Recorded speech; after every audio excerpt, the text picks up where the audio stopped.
같이 하나님의 말씀을 보겠습니다. 시편 15편 함께 보죠. 시편 15편 1절 말씀과 마지막 5절 하반절 부분을 봉독하겠습니다. 그 사이에 있는 내용들은 오늘 말씀을 나누면서 함께 구체적으로 나누겠습니다. 시편 15편 1절과 5절 마지막 부분을 제가 봉독합니다. 여호와여, 주의 장막에 머무를 자 누구오며 주의 성산에 사는 자 누구오니까?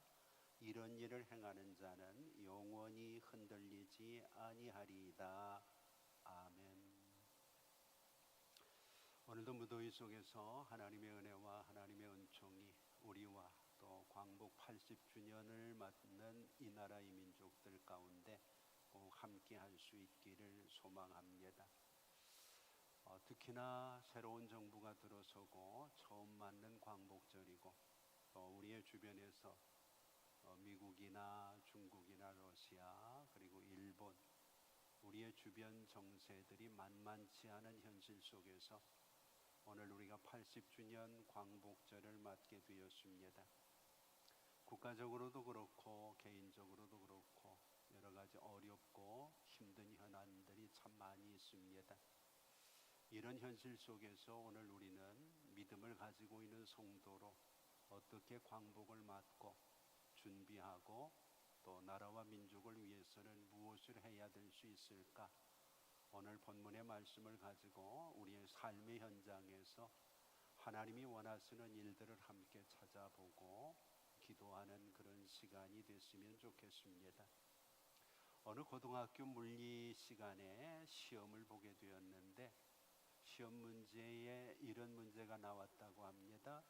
길이가 50cm, 무게가 2kg인 연어가 80도 각도의 시속 50km로 쏟아지는 폭포에서 5m를 뛰어오르기 위해서는 얼마만큼의 힘이 필요할까? 상당히 좀 난해한 문제죠. 문제 지문을 제가 다시 한번 읽어드릴게요. 물리 좋아하시는 분들은 한번 풀어보시면 좋을 것 같아요. 길이가 50cm고 무게가 2kg인 연어 한 마리가 올라가야 되잖아요. 80도 각도를 시속 50km로 쏟아지고 있는 폭포에서 5m 높이를 뛰어 올라야 되는데 5m 높이를 뛰어 오르지 못하면 계속 올라갈 수가 없는 거죠. 이때 연어에게는 얼마만큼의 힘이 필요할까? 상당히 어렵기도 하지만 또 난해한 그런 문제가 될 수 있죠. 이때 한 학생이 아주 명쾌한 이런 답을 썼다 그럽니다. 정답은 죽을 힘을 다해서 그렇게 썼다는 거죠. 죽을 힘을 다해서. 어떻게 연어가 산란을 위해서 자기가 태어났던 그곳을 향해서 올라가는데 장애물이 없겠습니까?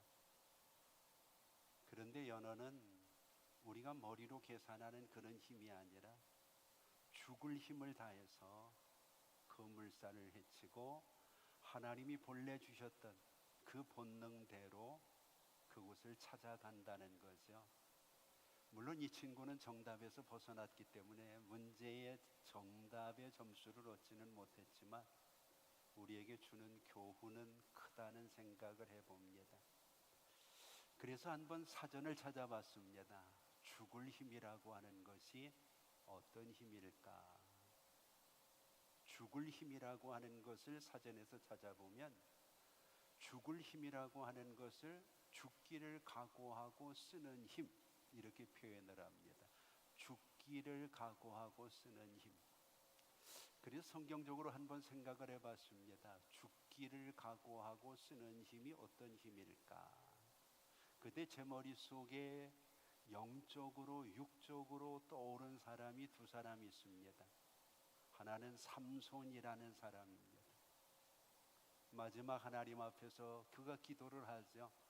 하나님, 내게 힘을 주셔서 저 블레셋 사람들과 함께 죽기를 원합니다. 하나님께서 그에게 힘을 주시니까 우리가 성경에서 본 것처럼 수많은 블레셋의 관중들과 함께 그가 장렬하게 최후를 맞게 되죠. 이게 죽을 힘이 아닐까 하는 생각을 해봅니다. 반면에 이런 사람도 있습니다. 우리가 잘 아는 에스더와 같은 사람. 이 사람은 육신적으로는 큰 힘을 쓰지 않을 것 같지만 그의 말 가운데 죽으면 죽으리다 하는 마음을 가지고 죽을 힘을 다하여 금식하고 기도하고 죽기를 각오하고 나가는 이것이 죽을 힘이 아닐까 하는 생각을 해봅니다. 지금 우리가 생각하는 것보다 나라의 형편은 더 어렵고 국제 정세는 더 힘들고 버거운 상황인데 한미 정상회담을 앞두고 또 일본의 정상과도 23일에는 회담을 한다 그러죠. 이런 상황 속에서 우리에게 위협되고 있는 관세 협상은 우리가 생각하는 것처럼 녹록하지도 않고 이제 우리의 실생활에 구체적으로 영향을 미칠 수밖에 없고 우리가 일하는 일터나 우리의 직장이나 사업 현장에 피부적으로 와닿을 수밖에 없는 큰 어려움인데 이런 어려움을 가지고 우리가 할 수 있는 일이라고 하면 아마 오늘 본문에서 이야기하는 것처럼 죽을 힘을 다해야 되지 않을까 하는 생각을 합니다.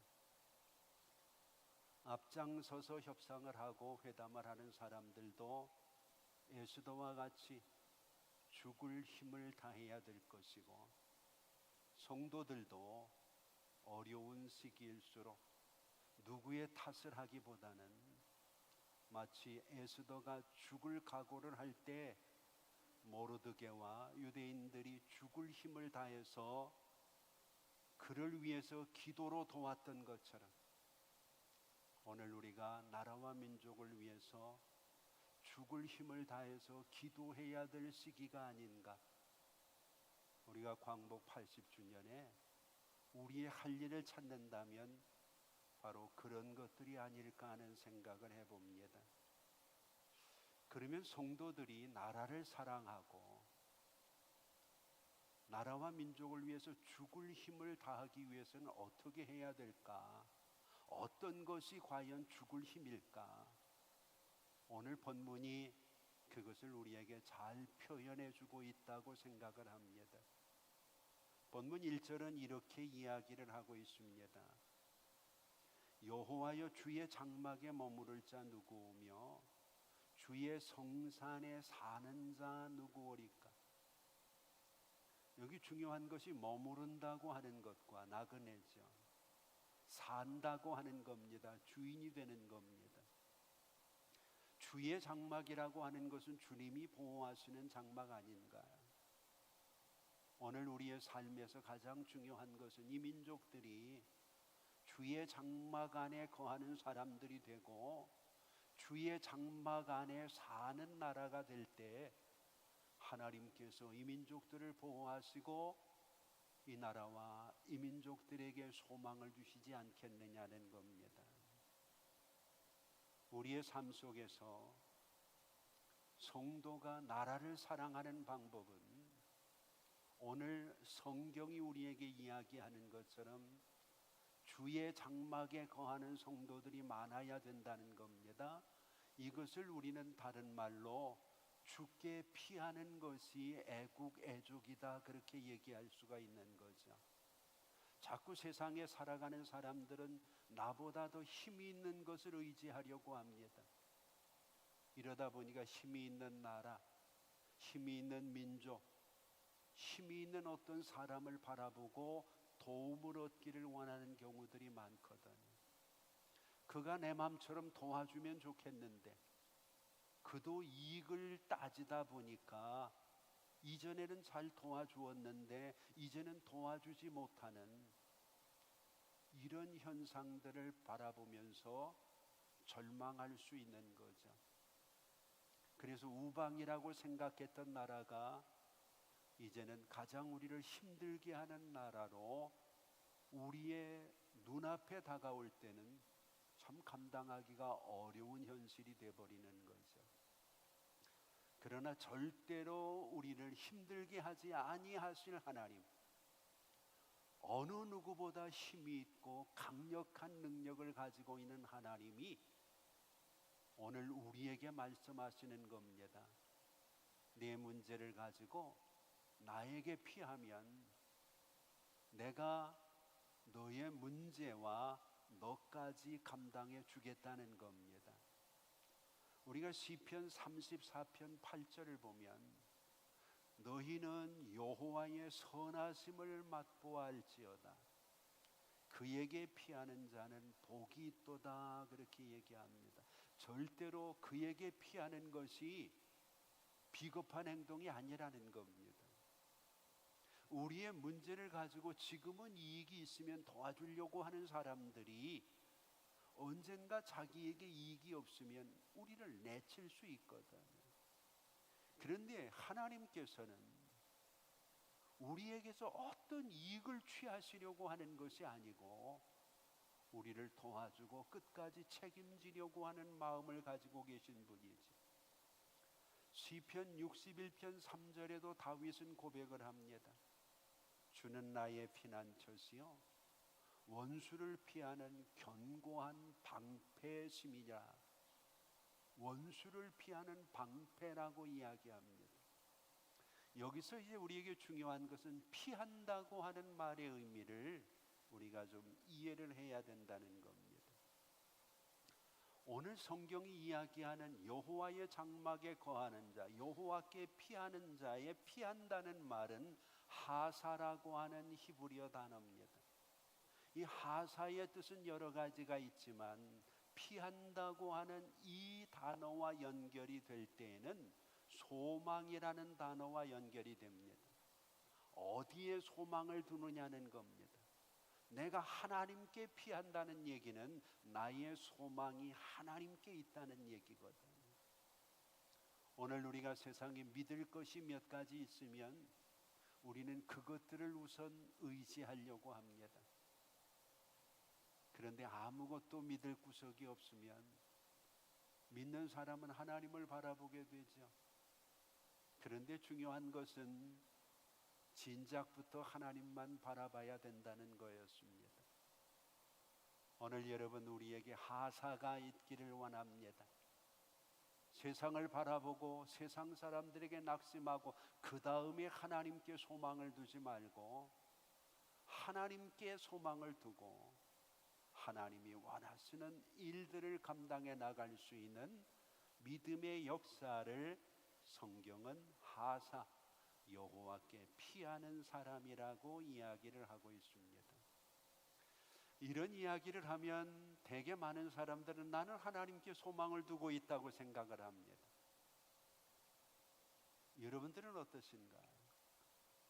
여러분들의 소망은 어디 있나요? 중요한 것은 오늘 우리가 이 땅 위에서 하나님께 정말 소망을 두고 있는지, 내가 이 어려움 속에서, 우리 민족이 어려움 속에서 여호와 하나님께 피하고 있는지 아닌지를 알 수 있는 방법이 오늘 시편 15편이라는 얘기입니다. 오늘 여기 보면 11가지의 점검 이슈가 나옵니다. 이런 일들을 하고 이런 일들을 하지 않는 것이 여호와께 내가 소망을 두고 여호와 하나님께 피하였다는 하나님의 인정하심이라는 겁니다. 내 기준이 아니라 오늘 성경이 말하고 있는 기준들을 우리가 함께 좀 점검을 해보면 쉽게, 작게는 내 인생에 정말 하나님께 대한 소망이 있는가? 크게는 이 민족들이 정말 하나님이 소망을 가지고 있는 민족인가를 우리가 돌아보고 확인해 볼 수 있는 시간이 되지 않겠느냐는 거죠. 자, 먼저 2절 말씀을 한번 보죠. 2절을 보면 정직하게 행한다 그렇게 얘기합니다. 하나님께 소망을 둔 사람은 첫 번째 나타나는 현상이 정직함이라고 하는 겁니다. 오늘 이 시간 나에게 한번 물어보죠. 나는 정직한 사람인가? 그런데 문제는 우리가 이 정직이라는 단어를 잘 모른다는 겁니다. 오늘 성경이 이야기하고 있는 정직함을 이야기할 때 많은 사람들은 솔직함을 떠올립니다. 그런데 오늘 성경은 그 얘기가 아니거든요. 하나님이 말씀하시는 정직이라는 얘기는 우리가 생각하는 솔직하고는 다른 의미를 가지고 있습니다. 우리가 성경 원문을 보면 탐임이라는 단어를 쓰고 있거든요. 탐임. 여호와 앞에 정직하게 행한다고 하는 말을 히브리어로는 탐임, 하사라는 말씀을 드렸죠. 탐임도 기억을 하시면 좋습니다. 이 탐임이라는 말은 언제 사용을 하는가 하면 하나님 앞에 제물을 드릴 때 그 제물이 흠이 있는지 없는지를 살피고 흠이 없다고 판결되어질 때 제사장이 탐임을 선언하게 되는 겁니다. 흠이 있는 제물은 하나님께 드릴 수가 없잖아요. 오늘 우리가 하나님 앞에 나와 예배를 드릴 때 하나님께서 우리에게 탐임을 요구하고 계십니다. 로마서 12장 1절을 보면 성경이 이런 말씀하시지요. 그러므로 형제들아 내가 하나님의 모든 자비하심으로 너희를 권하노니 너희 몸을 하나님이 기뻐하시는 거룩한 산 제물로 드려라. 산 제물로 드려라. 이때 사용하는 단어가 탐임, 정직하다는 얘기입니다. 오늘 우리의 삶에서 많은 사람들이 살아있는 삶이 하나님이 받으실 만한 삶이 아닌 경우가 많다는 얘기죠. 이건 정직하지 못한 삶이라는 겁니다. 기준이 내가 바라볼 때 솔직한 것, 다른 사람이 바라볼 때 솔직한 삶을 이야기하는 것이 아니라 하나님이 바라보실 때 흠이 있는가 없는가. 그래서 성경은 산제물이라는 것을 이야기하죠. 어느 이야기를 읽다 보니까 돼지하고 소하고 싸우는 이야기가 있습니다. 돼지가 소에게 불평을 합니다. 왜 사람들은 착한 사람을 이야기할 때는 소 같다고 얘기를 하고 욕심이 많고 탐욕스러운 사람을 이야기할 때는 돼지 같다고 얘기하냐? 나 기분 나쁘다. 그러니까 소가 눈을 껌벅껌벅하면서 이야기를 하는 거죠. 글쎄, 나도 잘 모르겠는데 생각을 안 해봤는데 내 생각에는 아마 내가 사람들에게 버터와 우유를 내주기 때문 아닐까? 뭐 이런 얘기를 했어요. 그랬더니 돼지가 얘기를 했어요. 너만 내주냐? 나도 사람들에게 고기도 주고 햄도 주고 베이컨도 주고 주는 게 얼마나 많은데. 맞거든요. 돼지도 다 주잖아요. 심지어 발까지 다 먹잖아요. 주는 건 똑같은 거죠. 근데 소가 눈을 껌벅껌벅 몇 번 하더니 이렇게 얘기를 했습니다. 좀 차이가 있는 것 같은데. 돼지가 성질을 내면서 무슨 차이가 있느냐고. 그냥 소가 이렇게 얘기를 했어요. 나는 살았을 때 주지만 넌 죽어서 주잖아.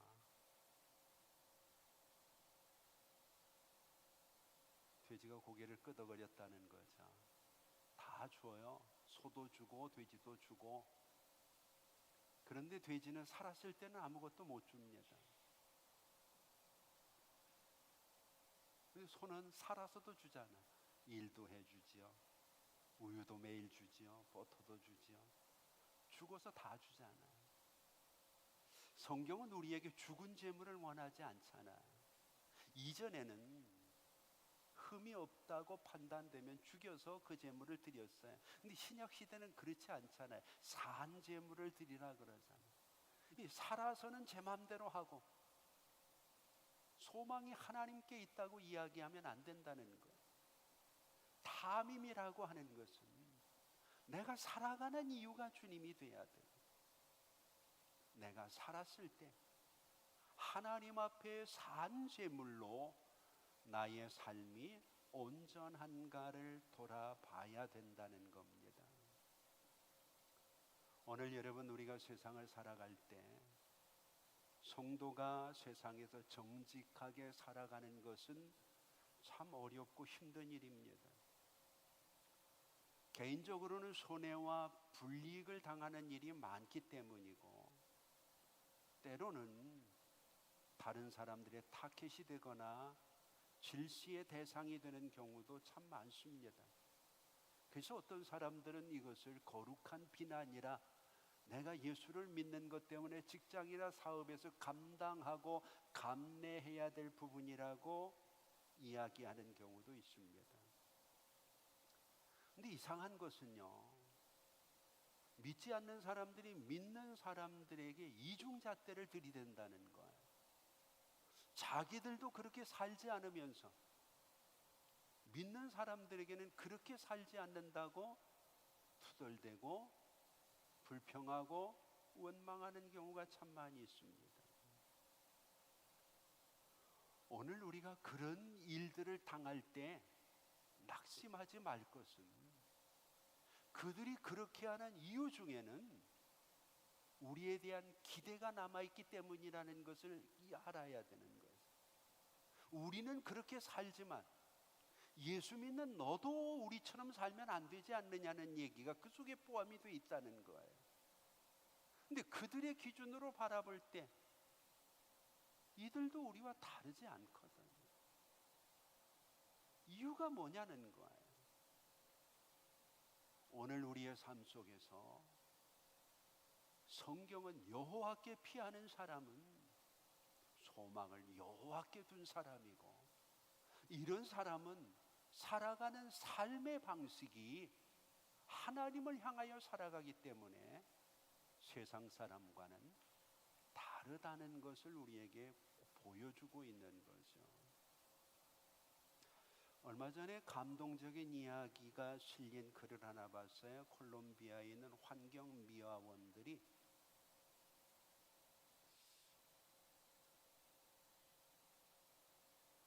많은 사람에게 감동을 줄 수 있는 이야기들을 실었던 겁니다. 콜롬비아 보고타에 있는 호세 알베르토 구티에레즈라고 하는 환경미화원입니다.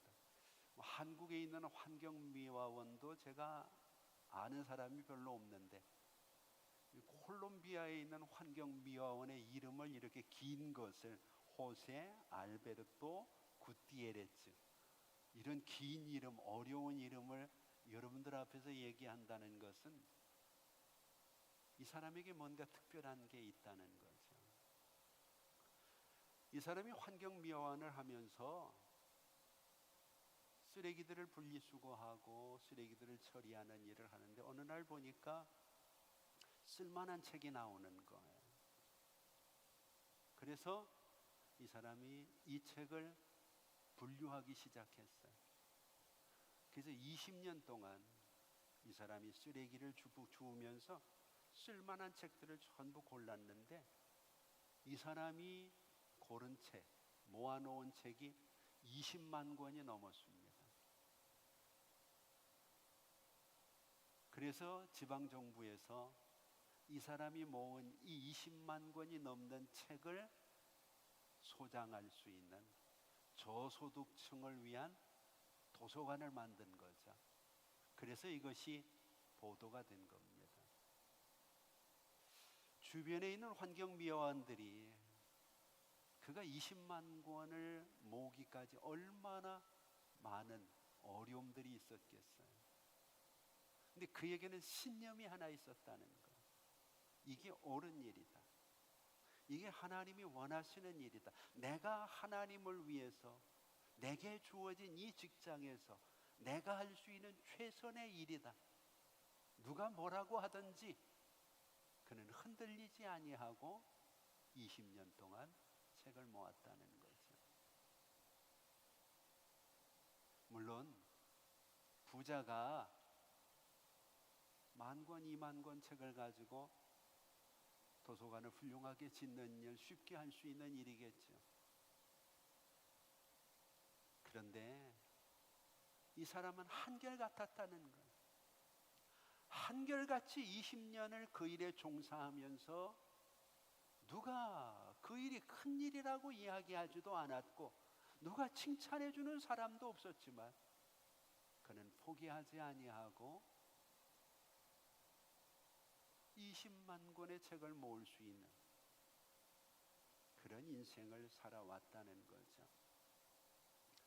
오늘 우리가 살아가는 세상은 내가 정직하게 산다고 누가 알아주지 않고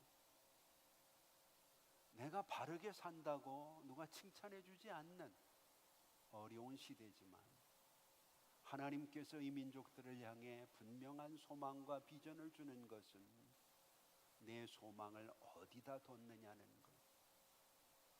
하나님께 소망을 둔 탐임, 정직한 사람은 내가 지금 하는 일이 대단한 것 같지 않아도 하나님이 나에게 바른 길이라고, 내가 그 길을 걸어가는 것이 하나님께 소망을 두었기 때문이라고 하나님이 하시는 말씀을 듣고 인생을 거룩하게 살 수 있다는 거죠.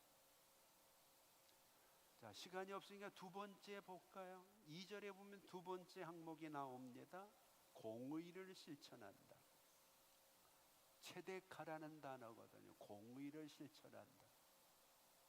하사, 탐임, 체데카.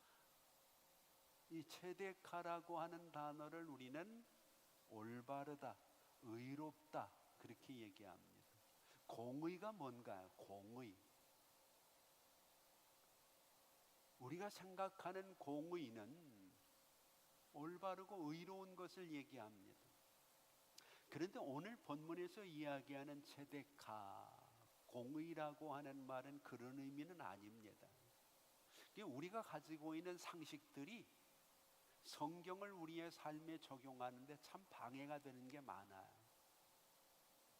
그런 것들을 넘어서지 못하면 우리는 성경적인 사람이 될 수도 없고 성경적인 신앙인이 되기도 어렵죠. 오늘 본문에서 하나님이 공의를 실천하라고 하는 이 공의라고 하는 것은 하나님의 기준이라는 뜻이에요.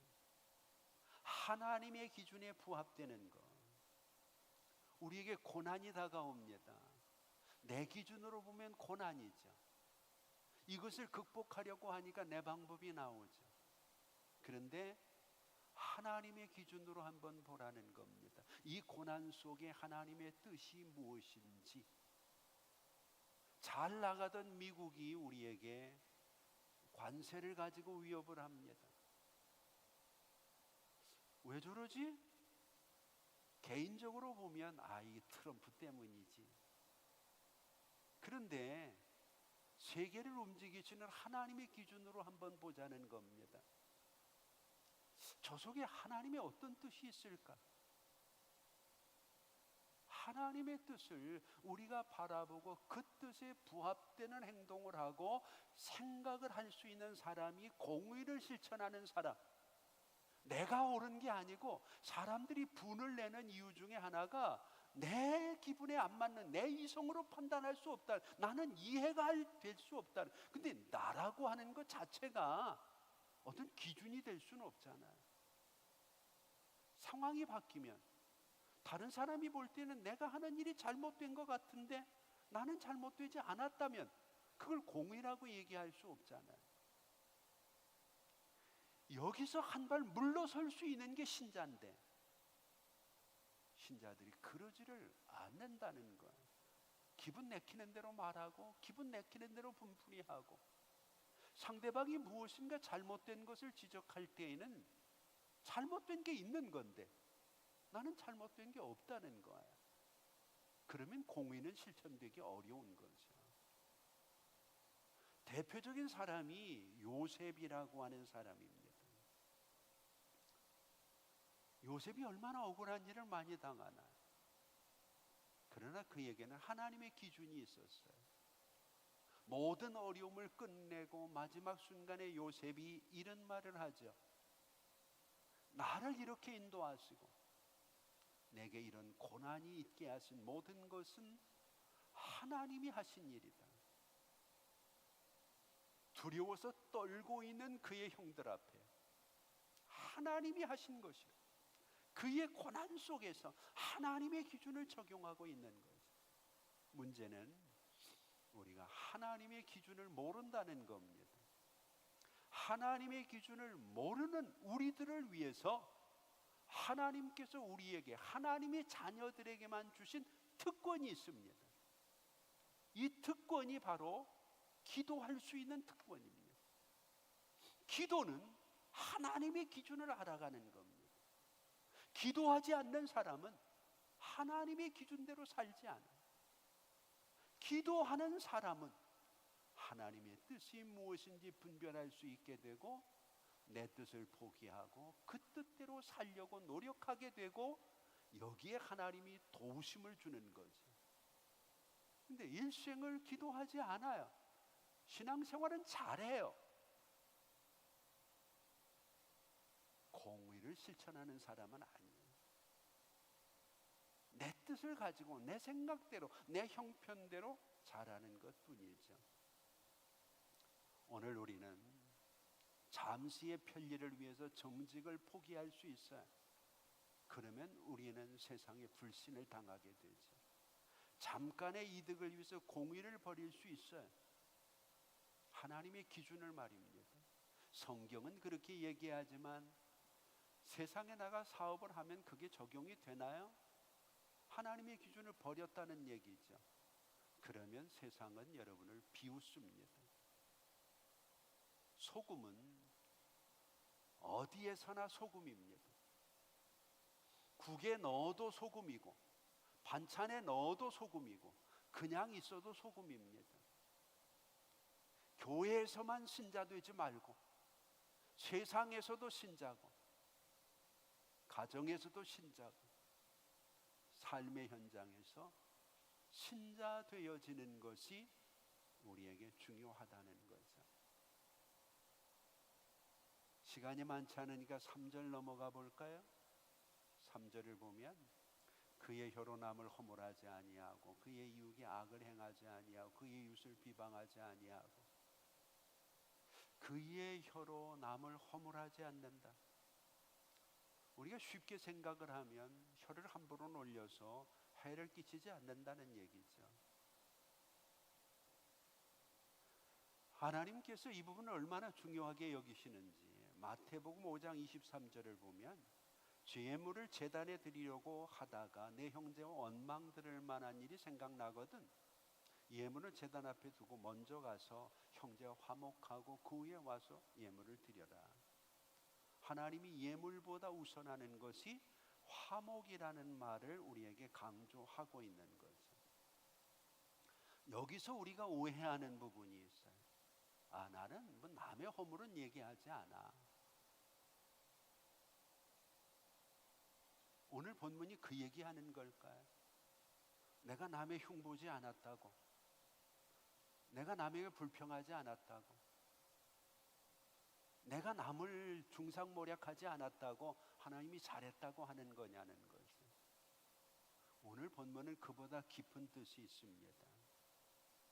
본문에 보면 남의 허물을 말하지 않고 악을 행하지 않고 이웃을 비방하지 않으면 이 정도가 아니라 아예 처음부터 그런 말에는 귀를 기울이지 않는다는 뜻이 들어가 있는 겁니다.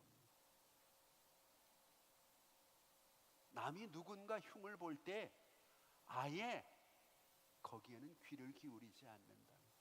그래서 예전에 어른들 가운데 보면 나쁜 얘기를 들으면 가서 귀를 씻었다 그러잖아요. 신자가 나쁜 게 다 듣는 거예요. 불평하는 얘기도 듣고 원망하는 얘기도 듣고 같이 앉아서 맞장구도 치고, 그런데 이게 내 속에 그대로 상처로 들어오는 거예요. 시간이 지나면 그때 그 사람이 그래서 그런 얘기를 했구나, 동조를 하게 되는 거죠. 성경은 하나님의 장막에 거하기 위해서 아예 처음부터 그런 얘기에는 귀를 기울이지 않는다는 거예요. 말 속에는 그 사람의 인격이 들어 있습니다. 성경이 수차 우리에게 얘기를 하고 있는 거죠. 우리가 성품 바꾸는 일 참 어렵습니다. 그렇지 않나요? 그래서 사람들은 천성인데 그냥 놔두라고, 이대로 살다 죽을란다고. 그래도 그것도 바꿔야 되는 경우가 많아요. 성품 바꾸는 거 참 힘들지만 인격 바꾸는 일은 더 힘듭니다. 그죠? 인격이 달라지는 거 쉽지 않아요. 근데 조금 쉬운 게 있습니다. 말 바꾸는 일은 쉽습니다. 그래서 성경이 지금 쉬운 일을 우리에게 요구하는 겁니다. 재미있는 것은 말을 바꾸면 우리 속에 성품이 바뀔 수 있다는 거. 왜냐하면 말 속에는 우리 속에 있는 게 나오거든. 자꾸 좋은 말을 하다 보면 내 속에도 좋은 게 자리를 잡게 돼 있는 거예요. 근데 사람들이 쉬운 일을 안 해. 말을 안 바꾸니까 성품이 안 바뀌는 거예요. 성품이 안 바뀌니까 인격이 안 바뀌는 거예요. 민수기 14장 28절을 보면 너희가 한 말이 내 귀에 들린 대로 내가 너희에게 행하겠다, 그렇게 얘기를 하시고. 이게 무슨 얘기인가요? 내 인격은 좋아요, 내 성품은 좋아요. 근데 말로 남에게 상처를 줘요. 말로 남을 아프게 해요. 하나님은 내 인격이나 성품 보겠다는 얘기가 아니라 네 말 보겠다는 얘기거든요.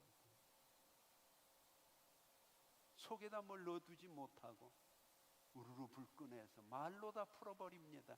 그러고 나서 하는 얘기가 나 뒤끝 없는 거 알지? 하나님은 뒤끝 있어요. 내가 말한 대로, 마음 먹은 대로 행하는 것이 아니라 내가 말한 대로 행하겠다고 주님이 분명하게 선언을 했잖아요. 오늘 나머지 부분은 숙제입니다. 3절까지는 제가 풀어드렸고 4절부터 5절까지의 내용 속에 보면 11가지가 등장을 합니다. 한 가지 한 가지가 우리가 상식적으로 신앙생활하면서 쉽게 넘어가는 그런 부분들인데 오답이 많습니다. 한번 묵상해 보시고, 그 중에 5가지는 긍정입니다. 하라는 겁니다. 그리고 6가지는 부정입니다. 하지 말라는 겁니다. 유대인들이 613가지의 계명을 가지고 그 중에 248가지는 하라는 계명이라 그래요. 그리고 1년과 똑같은 365개는 하지 말라는 계명. 하나님의 계명은 10계명도 하라는 것과 하지 말라는 것으로 구분이 됩니다. 오늘 이 민족들이 하라는 것은 하고 하지 말라는 것은 안 하면 우리에게 주어진 광복은 더 큰 빛을 발할 수 있으리라고 믿습니다. 우리가 광복이라는 단어를 쓰면 광자는 빛 광자거든. 하나님이 우리에게 빛을 주신 거죠. 그래서 예수님은 자신이 빛으로 오셨다고, 우리에게 빛의 자녀답게 살라고. 빛의 자녀들의 열매는 착함과 의로움과 진실함이라고. 이 삶을 회복하는 것이 성도들이 애족하는 일입니다. 그러면 복자는 무슨 복자일까요? 광복의 복자는 무슨 복자일까요? 복복자 아닙니다. 회복할 복자입니다. 회복할 복. 회복의 역사가 일어나야 된다는 것. 그래서 성경적으로는 우리에게 주어지는 회복, 광복을 세 가지로 봅니다. 하나는 육신적인 광복, 우리가 이야기하는 8.15죠. 또 하나는 영적인 광복, 죄에서 벗어나는 겁니다. 그리고 세 번째는 인생의 광복, 이제부터는 빛된 삶을, 회복된 자의 삶을 살아가는 겁니다. 우리 모두에게 80주년 광복 기념주일을 영적으로 육적으로 우리의 인생이 회복되어지는 광복이 되어져서 우리 모두 죽게 피하는 하사, 죽게 피하는 한민족이 되어질 수 있기를, 함께 죽기를 각오하고 기도하는 성도들이 될 수 있기를 주의 이름으로 축복합니다. 기도하겠습니다. 이제는 우리 주 예수 그리스도의 은혜와 우리 아버지 하나님 극진하신 사랑하심과 성령님의 감화 감동 위로 교통하심이 8.15 80주년 광복절을 앞두고 하나님이 주신 빛과 회복의 역사가 우리의 인생에도 동일하게 비추어지기를 원하며, 여러 가지 국내외 정세로 죽을 힘을 다해서 협상하고 기도하며 나라와 민족을 위해서 하나님 앞에 아름다운 광복의 의미를 되새기기 원하는 우리 성도들과 이민족들 위해 이제부터 영원토록 함께 있을지어다. 아멘.